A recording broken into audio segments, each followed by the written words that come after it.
Heel, اس نے یہی کہا تھا۔ وہ پچھلے 8 گھنٹے سے وہاں بندھا ہوا تھا، اس ویرانے، اس تاریکی اور اس وحشت ناک تنہائی میں۔ وہ پورا 1 گھنٹہ حلق کے بل پوری قوت سے مدد کے لیے پکارتا رہا، یہاں تک کہ اس کا حلق آواز نکالنے کے قابل نہیں رہا تھا۔ نتھنگنیس سے ہیل، وہ ان دونوں کے بیچ کہیں معلق تھا، یا شاید نتھنگنیس میں داخل ہونے والا تھا اور ہیل تک پہنچنے والا تھا۔ تمہیں خوف نہیں آتا یہ پوچھتے ہوئے کہ ہیل کے بعد کیا آئے گا؟ دوزخ کے بعد آگے کیا آ سکتا ہے؟ انسان کے معتوب اور مغضوب ہو جانے کے بعد باقی بچتا ہی کیا ہے جسے جاننے کا تمہیں اشتیاق ہے؟ سلاڈ نے وحشت بھری نظروں سے ارد گرد دیکھا۔ وہ کیا تھا؟ قبر یا دوزخ یا زندگی میں اس کا ایک منظر؟ بھوک، پیاس، بے بسی، بے یاری و مددگاری، جسم پر چلتے کیڑے جنہیں وہ خود کو کاٹنے سے روک بھی نہیں سکتا تھا، مفلوج ہوتے ہوئے ہاتھ پاؤں، پشت اور ہاتھوں کی کلائیوں پر لمحہ بہ لمحہ بڑھتے ہوئے زخم۔ خوف تھا یا دہشت؟ پتہ نہیں کیا تھا، مگر وہ بلند آواز میں پاگلوں کی طرح چیخیں مارنے لگا۔ اس کی چیخیں دور دور تک فضا میں گونج رہی تھیں، ہذیانی اور جنونی انداز میں بلند کی جانے والی بے مقصد اور خوفناک چیخیں۔ اس نے زندگی میں اس طرح کا خوف کبھی محسوس نہیں کیا تھا، کبھی بھی نہیں۔ اسے اپنے ارد گرد عجیب و غریب سے بھوت چلتے پھرتے نظر آنے لگے۔ اسے لگ رہا تھا کہ اس کے دماغ کی رگیں پھٹنے والی ہیں، یا پھر نروس بریک ڈاؤن۔ پھر اس کی چیخیں آہستہ آہستہ دم توڑتی گئی، اس کا گلا پھر بند ہو گیا۔ اب صرف سرسراہٹیں تھیں جو اسے سنائی دے رہی تھیں۔ اسے یقین ہو چکا تھا کہ اب وہ مر رہا ہے، اس کا ہارٹ فیل ہو رہا ہے، یا پھر وہ اپنا ذہنی توازن کھو دینے والا ہے۔ اور اسی وقت اچانک تنے کے پیچھے بندھی ہوئی کلائیوں کی ڈوری ڈھیلی ہو گئی۔ ہوش و حواس کھوتے ہوئے بھی اس کے اعصاب نے ایک بار پھر جھٹکا لیا۔ اس نے اپنا نچلا ہونٹ دانتوں میں دباتے ہوئے اپنے ہاتھوں کو حرکت دی۔ ڈوری اور ڈھیلی ہوتی گئی، شاید مسلسل تنے کی رگڑ لگتے لگتے درمیان سے ٹوٹ گئی تھی۔ اس نے ہاتھوں کو کچھ اور حرکت دی، اور تب اسے احساس ہوا کہ وہ درخت کے تنے سے آزاد ہو چکا تھا۔ اس نے بے یقینی کے عالم میں اپنے ہاتھوں کو سیدھا کیا۔ درد کی تیز لہریں اس کے بازوؤں سے گزری۔ کیا میں بچ گیا ہوں؟ کیوں؟ کس لیے؟ معاف ہوتے ہوئے ذہن کے ساتھ اس نے اپنی گردن کے گرد موجود اس پٹی کو اتارا جو پہلے اس کے منہ کے گرد بندھی گئی تھی۔ بازوؤں کو دی گئی معمولی حرکت سے اس کے منہ سے کراہ نکلی۔ اس کے بازوؤں میں شدید تکلیف ہو رہی تھی، اتنی تکلیف کہ اسے لگ رہا تھا کہ وہ دوبارہ کبھی اپنے بازو استعمال نہیں کر سکے گا۔ اس کی ٹانگیں بھی سن ہو رہی تھیں۔ اس نے کھڑے ہونے کی کوشش تو کی، مگر وہ لڑکھڑا کر بازوؤں کے بل زمین پر گر گیا۔ ہلکی سی چیخ اس کے منہ سے نکلی۔ اس نے دوبارہ کوشش کی، ہاتھوں اور گھٹنوں کے بل۔ اس بار وہ کھڑا ہونے میں کامیاب ہو گیا۔ وہ دونوں لڑکے اس کے جاگرز اور گھڑی بھی لے جا چکے تھے۔ اس کی جرابیں وہیں کہیں پڑی تھیں، وہ اندھیرے میں انہیں ٹٹول کر پہن سکتا تھا، مگر بازوؤں اور ہاتھوں کو استعمال میں لانا پڑتا، اور اس وقت یہ کام کرنے کے وہ قابل نہیں تھا، نہ جسمانی طور پر نہ ذہنی طور پر۔ وہ اس وقت وہاں سے نکل جانا چاہتا تھا، ہر قیمت پر۔ اندھیرے میں ٹھوکریں کھاتا، جھاڑیوں سے الجھتا، خراشیں لیتا، وہ کسی نہ کسی طرح اس راستے پر آ گیا جس راستے سے وہ دونوں ہٹا کر اسے وہاں لے آئے تھے۔ پھر ننگے پاؤں اس نے نیچے کا سفر طے کیا۔ اس کے پیروں میں پتھر اور کنکریاں چبھ رہی تھیں، مگر وہ جس ذہنی اور جسمانی اذیت کا شکار تھا، اس کے سامنے کچھ بھی نہیں تھا۔ وہ یہ نہیں جانتا تھا کہ وقت کیا ہوا ہے، مگر اسے یہ اندازہ تھا کہ آدھی رات سے زیادہ گزر چکی ہے۔ اسے نیچے آنے میں کتنا وقت لگا اور اس نے یہ سفر کس طرح طے کیا، وہ نہیں جانتا۔ اسے صرف یہ یاد تھا کہ وہ پورے راستے بلند آواز سے روتا رہا تھا۔ اسلام آباد کی سڑکوں پر آ کر اسٹریٹ لائٹس کی روشنی میں بھی اس نے اپنے حلیے کو دیکھنے کی کوشش نہیں کی، نہ ہی کہیں رکنے کی خواہش کی، نہ ہی کسی کی مدد لینے کی۔ وہ اسی طرح روتا ہوا لڑکھڑاتے قدموں کے ساتھ اس سڑک کے کنارے فٹ پاتھ پر چلتا رہا۔ وہ پولیس کی ایک پیٹرولنگ کار جس نے سب سے پہلے اسے دیکھا تھا اس کے پاس آ کر رک گئی۔ اندر موجود کانسٹیبل اس کے سامنے نیچے اترے اور اسے روک لیا۔ وہ پہلی بار ہوش و حواس میں آیا تھا، مگر اس وقت بھی وہ اپنی آنکھوں سے بہتے ہوئے آنسوؤں پر قابو پانے میں ناکام ہو رہا تھا۔ وہ لوگ اب اس سے کچھ پوچھ رہے تھے، مگر وہ کیا جواب دیتا؟ اگلے 15 منٹ میں وہ ایک ہاسپٹل میں تھا جہاں اسے فرسٹ ایڈ دی گئی۔ وہ اس سے اس کے گھر کا پتہ پوچھ رہے تھے، مگر اس کا گلا بند تھا۔ وہ انہیں کچھ بھی بتانے کے قابل نہیں تھا۔ سوجے ہوئے ہاتھوں کے ساتھ اس نے ایک کاغذ پر اپنے گھر کا فون نمبر اور ایڈریس گھسیٹ دیا۔ ابھی اور کتنی دیر سے یہاں رکھنا پڑے گا؟ زیادہ دیر نہیں، جیسے ہی ہوش آتا ہے ہم دوبارہ چیک اپ کریں گے، پھر ڈسچارج کر دیں گے۔ زیادہ شدید قسم کی انجریز نہیں ہیں، بس گھر میں کچھ دنوں تک مکمل طور پر ریسٹ کرنا پڑے گا۔ اس کا ذہن لاشعور سے شعور کا سفر طے کر رہا تھا۔ پہلے جو صرف بے معنی آوازیں تھیں، اب وہ انہیں مفہوم پہنا رہا تھا۔ آوازوں کو پہچان رہا تھا۔ ان میں سے ایک آواز سکندر عثمان کی تھی، دوسری یقیناً کسی ڈاکٹر کی۔ سالار نے آہستہ آہستہ آنکھیں کھولی۔ اس کی آنکھیں یکدم چندیا گئی۔ کمرے میں بہت تیز روشنی تھی، یا کم از کم اسے ایسے لگ رہا تھا۔ وہ ان کے فیملی ڈاکٹر کا پرائیویٹ کلینک تھا۔ وہ ایک بار پہلے بھی یہاں ایسے ہی ایک کمرے میں رہ چکا تھا، اور یہ پہچاننے کے لیے ایک نظر ہی کافی تھی۔ اس کا ذہن بالکل صحیح کام کر رہا تھا۔ جسم کے مختلف حصوں میں ہونے والے درد کا احساس اسے پھر ہونے لگا، اس کے باوجود کہ وہ ایک بہت نرم اور آرام دہ بستر میں تھا۔ اس کے جسم پر وہ لباس نہیں تھا جو اس نے اس سرکاری ہاسپٹل میں پہنا تھا جہاں سے لے جایا گیا تھا۔ وہ ایک اور لباس میں ملبوس تھا، اور یقیناً اس کے جسم کو پانی کی مدد سے صاف بھی کیا گیا تھا، کیونکہ اسے آدھے بازوؤں والی شرٹ سے جھانکتے اپنے بازوؤں پر کہیں بھی مٹی یا گرد نظر نہیں آ رہی تھی۔ اس کی کلائیوں کے گرد پٹیاں بھی بندھی ہوئی تھیں۔ بازو اور ہاتھ سوجے ہوئے تھے۔ وہ اندازہ کر سکتا تھا کہ ایسے بہت سے نشانات اس کے چہرے اور جسم کے دوسرے حصوں پر بھی ہوں گے۔ اسے اپنی ایک آنکھ بھی سوجی ہوئی محسوس ہو رہی تھی۔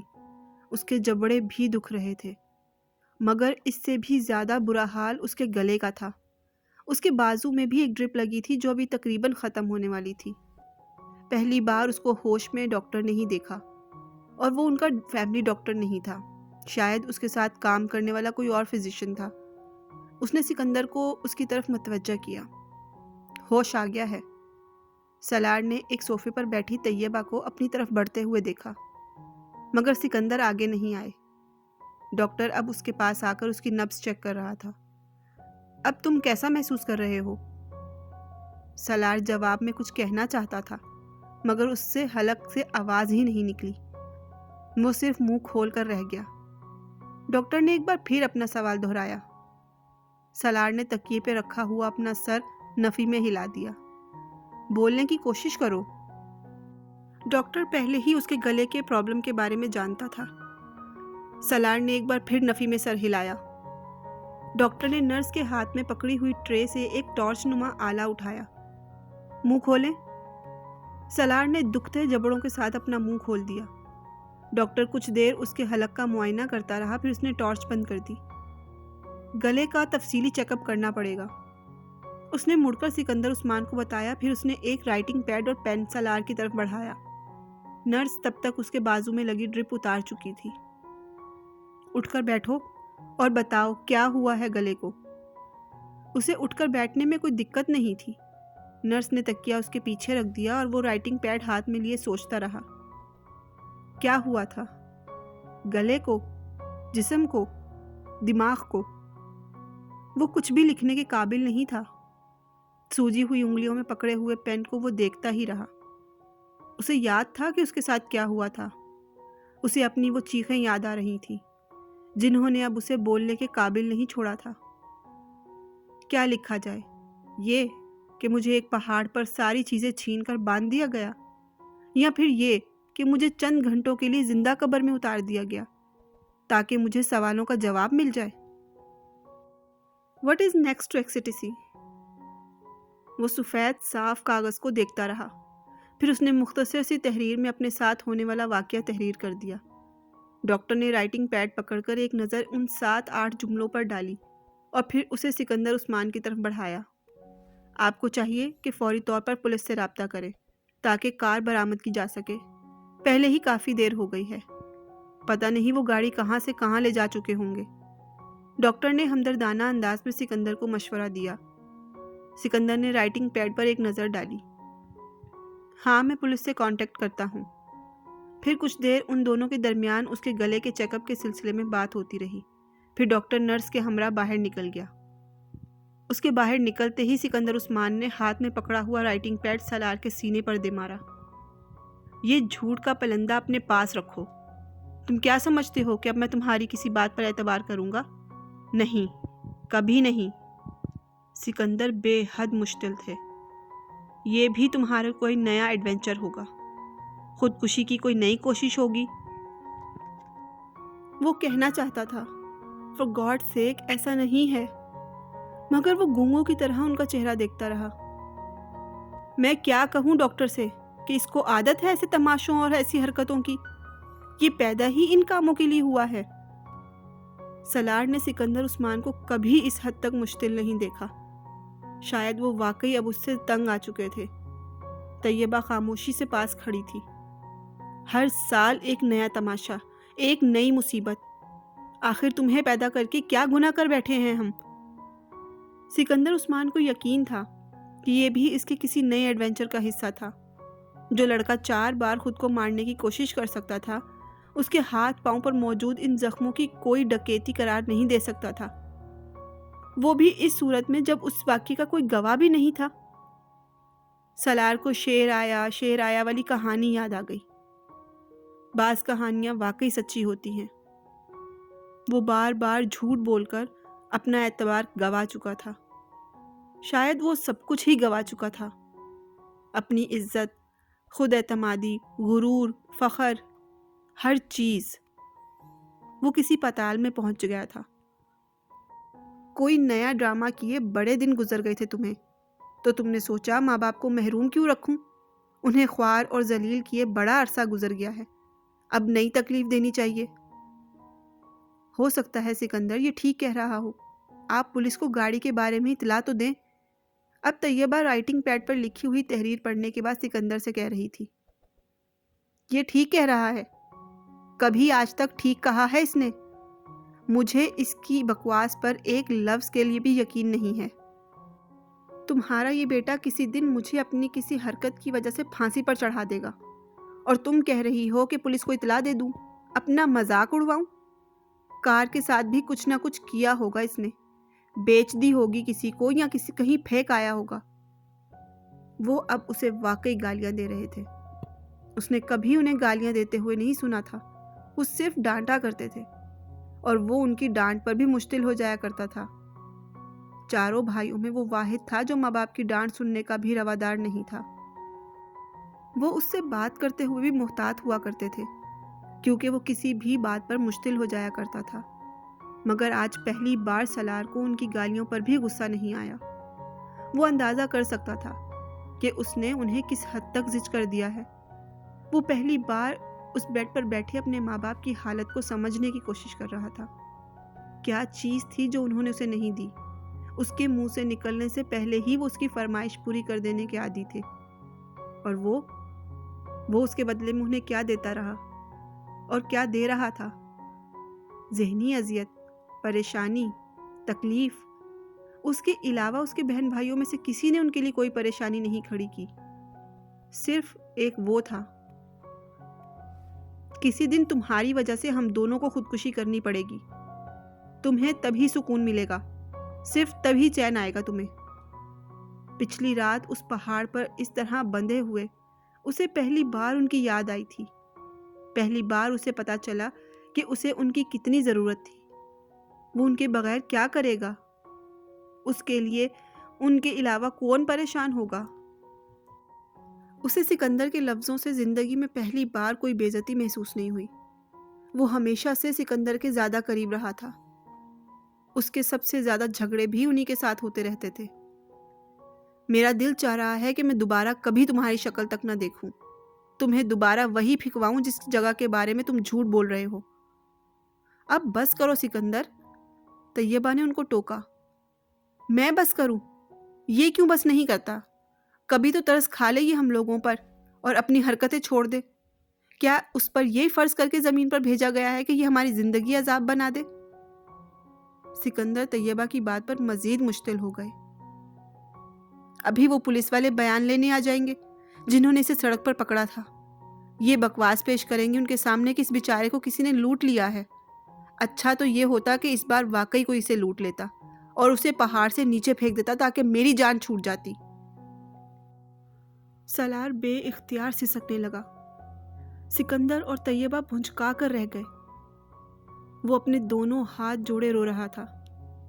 زندگی میں پہلی بار وہ اسے روتا ہوا دیکھ رہے تھے، اور وہ بھی ہاتھ جوڑے ہوئے۔ وہ کیا کر رہا تھا؟ کیا چاہ رہا تھا؟ کیا بتا رہا تھا؟ سکندر عثمان بالکل ساکت تھے۔ طیبہ اس کے قریب بیڈ پر بیٹھ گئی۔ انہوں نے سالار کو اپنے ساتھ لگاتے ہوئے تھپکنے کی کوشش کی۔ وہ بچوں کی طرح ان سے لپٹ گیا۔ اس کی پائنتی کی طرف کھڑے سکندر عثمان کو اچانک احساس ہوا کہ شاید اس بار وہ جھوٹ نہیں بول رہا، شاید اس کے ساتھ واقعی کوئی حادثہ ہوا تھا۔ وہ طیبہ کے ساتھ لپٹا ننھے بچوں کی طرح ہچکیوں سے رو رہا تھا۔ طیبہ اسے چپ کراتے کراتے خود بھی رونے لگی۔ وہ چھوٹی چھوٹی باتوں پر تو کیا، بڑی بڑی باتوں پر بھی رونے کا عادی نہیں تھا۔ پھر آج کیا ہوا تھا اسے؟ اس کے آنسو نہیں رک رہے تھے۔ اس سے دور کھڑے سکندر عثمان کے دل کو کچھ ہونے لگا۔ اگر یہ ساری رات واقعی وہاں بندھا رہا تھا تو وہ ساری رات اس کے انتظار میں جاگتے رہے تھے، بگڑتے رہے تھے۔ ان کا خیال تھا کہ وہ گاڑی لے کر پھر کہیں لاہور یا کہیں اور آوارہ گردی کے لیے چلا گیا ہوگا۔ وہ کمرے سے باہر نکل گئے اور انہوں نے موبائل پر پولیس سے رابطہ کیا۔ 1 گھنٹے کے بعد انہیں پتا چلا کہ سرخ رنگ کی ایک سپورٹس کار پہلے ہی پکڑی جا چکی ہے، اور اس کے ساتھ وہ 2 لڑکے بھی۔ پولیس نے انہیں ایک معمولی چیکنگ کے دوران لائسنس اور گاڑی کے کاغذات نہ ہونے پر گھبرا جانے پر پکڑا تھا۔ انہوں نے ابھی تک یہ نہیں بتایا تھا کہ انہیں یہ گاڑی کہیں سے چھینی ہے۔ وہ صرف یہی کہتے رہے کہ وہ گاڑی نہیں کہیں اور ملی تھی۔ وہ صرف شوق اور تجسس سے مجبور ہو کر چلانے لگے۔ چونکہ پولیس کے پاس ابھی تک کسی گاڑی کی FIR درج نہیں ہوئی تھی، اس لیے ان کے پاس ان کے بیان کی تصدیق مشکل ہو گئی تھی۔ مگر سکندر عثمان کی FIR کے بعد کچھ دیر میں ہی انہیں کار کے بارے میں پتہ چل گیا۔ اب وہ صحیح معنوں میں سالار کے بارے میں تشویش کا شکار ہوئے تھے۔ سکندر اور طیبہ سالار کو اس رات واپس نہیں لے کر آئے۔ وہ اس رات ہاسپٹل میں ہی رہا۔ اگلے دن اس کے جسم کا درد اور سوجن میں کافی کمی آ چکی تھی۔ رات 11 بجے کے قریب اسے وہ گھر لے آئے۔ اس سے پہلے پولیس کے 2 اہلکاروں نے اس سے ایک لمبا چوڑا تحریری بیان لیا تھا۔ سکندر اور طیبہ کے ساتھ اپنے کمرے میں داخل ہوتے ہوئے پہلی بار اس نے اپنی کھڑکیوں پر لگی ہوئی مختلف ماڈلز کی ان نیوڈ تصویروں کو دیکھا۔ اسے بے اختیار شرم آئی۔ طیبہ اور سکندر بہت بار اس کے کمرے میں آتے رہے تھے، اور وہ تصویریں ان کے لیے کوئی نئی یا قابل اعتراض چیز نہیں تھی۔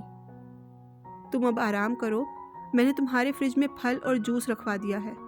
بھوک لگے تو نکال کر کھا لینا یا پھر ملازم کو بلوا لینا، وہ نکال دے گا، طیبہ نے اس سے کہا۔ وہ اپنے بیڈ پر لیٹا ہوا تھا۔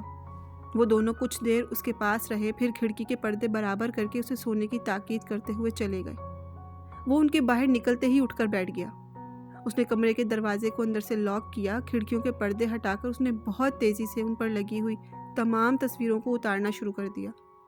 پوسٹرز، تصویریں، کٹ آؤٹ۔ اس نے چند منٹ میں پورا کمرہ صاف کر دیا تھا۔ واش روم میں جا کر اس نے ساری تصویروں کو باتھ ٹب میں پھینک دیا۔ واش روم کی لائٹ جلانے پر اس کی نظر اپنے چہرے پر پڑی۔ وہ بری طرح سوجا ہوا اور نیلا ہو رہا تھا۔ وہ ایسے ہی چہرے کی توقع کر رہا تھا۔ ایک بار پھر واش روم سے نکل کر آیا۔ اس کے کمرے میں پورنوگرافی کے بہت سے میگزینز بھی پڑے تھے۔ وہ انہیں اٹھا لایا، اس نے انہیں بھی باتھ ٹب میں پھینک دیا۔ پھر وہ باری باری اپنی ریک میں لگی ہوئی گندی ویڈیوز اٹھا کر اس میں سے ٹیپ نکالنے لگا۔ آدھے گھنٹے کے اندر اس کا کارپٹ ٹیپ کے ڈھیر سے بھرا ہوا تھا۔ اس نے وہاں موجود تمام ویڈیوز کو ضائع کر دیا اور ٹیپ کے اس ڈھیر کو اٹھا کر باتھ ٹب میں پھینک دیا، اور لائٹر کے ساتھ اس نے انہیں آگ لگا دی۔ ایک چنگاری بھڑکی تھی اور تصویروں اور ٹیپ کا وہ ڈھیر جلنے لگا۔ اس نے ایگزاسٹ آن کر دیا، باتھ روم کی کھڑکیاں کھول دیں۔ وہ اس ڈھیر کو اس لیے جلا رہا تھا کیونکہ وہ اس آگ سے بچنا چاہتا تھا جو دوزخ میں اسے اپنی لپیٹوں میں لے لیتی۔ آگ کی لپیٹیں تصویروں اور ٹیپ کے اس ڈھیر کو کھا رہی تھی، یوں جیسے وہ صرف اس آگ کے لیے ہی بنی گئی ہوں۔ وہ پلکیں جھپکائے بغیر باتھ ٹب میں آگ کے اس ڈھیر کو دیکھ رہا تھا، یوں جیسے وہ اس وقت کسی دوزخ کے کنارے کھڑا ہو۔ پچھلی رات اس پہاڑی پر اس حالت میں وہ اسلام آباد کی روشنیوں کو دیکھتے ہوئے اس نے سوچا تھا کہ وہ اس کی زندگی کی آخری رات تھی۔ وہ اس کے بعد دوبارہ کبھی ان روشنیوں کو نہیں دیکھ سکے گا۔ اس نے ہذیانی حالت میں گلا پھاڑ پھاڑ کر چیختے ہوئے بار بار کہا تھا، ایک بار، صرف ایک بار مجھے ایک موقع دے، صرف ایک بار، صرف ایک موقع۔ میں دوبارہ گناہ کے پاس تک نہیں جاؤں گا، میں کبھی گناہ کے پاس نہیں جاؤں گا۔ اور اسے یہ موقع دے دیا گیا۔ اب اس وعدے کو پورا کرنے کا وقت تھا۔ آگ نے ان سب کاغذوں کو راکھ بنا دیا۔ جب آگ بجھ گئی تو اس نے پانی کھول کر پائپ کے ساتھ اس راکھ کو بہانا شروع کر دیا۔ سالار پلٹ کر دوبارہ واش بیسن کے سامنے آ کھڑا ہوا۔ اس کے گلے میں موجود سونے کی چین کو وہ لوگ اتار کر لے گئے تھے، مگر اس کے کان کی لو میں موجود ڈائمنڈ ٹاپس وہی تھا۔ وہ پلیٹینیم میں جڑا ہوا تھا اور ان لوگوں نے اس پر کوئی توجہ نہیں دی۔ شاید ان کا خیال ہوگا کہ وہ کوئی معمولی پتھر یا پھر زرکون ہوگا، یا پھر شاید اس کے لمبے کھلے بالوں کی وجہ سے اس کے کان کی لو چھپی رہی ہوگی۔ وہ کچھ دیر آئینے میں خود کو دیکھتا رہا، پھر اس نے کان کی لو میں موجود ٹاپس نکال کر واش بیسن کے پاس رکھ دیا۔ شیونگ کٹ نکال کر اس میں سے موجود کلپر نکالا اور اپنے بال کاٹنے لگا، بڑی بے رحمی اور بے دردی کے ساتھ۔ واش بیسن میں بہتا ہوا پانی ان بالوں کو اپنے ساتھ بہا کر لے جا رہا تھا۔ ریزر نکال کر اس نے شیو کرنی شروع کر دی، وہ جیسے اپنی تمام نشانیوں سے پیچھا چھڑا رہا ہو۔ شیو کرنے کے بعد اس نے اپنے کپڑے نکالے، اپنے ہاتھوں پر بندھی پٹیاں کھولیں اور شاور کے نیچے جا کر کھڑا ہو گیا۔ وہ پورا 1 گھنٹہ اپنے پورے جسم کے ایک ایک حصے کو کلمہ پڑھ کر صاف کرتا رہا، یوں جیسے وہ آج پہلی بار اسلام سے متعارف ہوا ہو، پہلی بار مسلمان ہوا ہو۔ واش روم سے باہر آ کر اس نے فریج میں رکھے ہوئے سیب کے چند ٹکڑے کھائے اور پھر سونے کے لیے لیٹ گیا۔ دوبارہ اس کی آنکھ الارم سے کھلی جسے اس نے سونے سے پہلے لگایا تھا۔ 2 بج رہے تھے۔ مائی گاڈ سالار، یہ اپنے بالوں کو کیا کیا ہے تم نے؟ طیبہ اسے دیکھتے ہی کچھ دیر کے لیے بھول گئی کہ وہ بولنے کے قابل نہیں تھا۔ سالار نے اپنی جیب سے ایک کاغذ نکال کر ان کے سامنے کر دیا، جس پر لکھا ہوا تھا، میں مارکیٹ جانا چاہتا ہوں۔ کس لیے؟ طیبہ نے اسے حیرانی سے دیکھا۔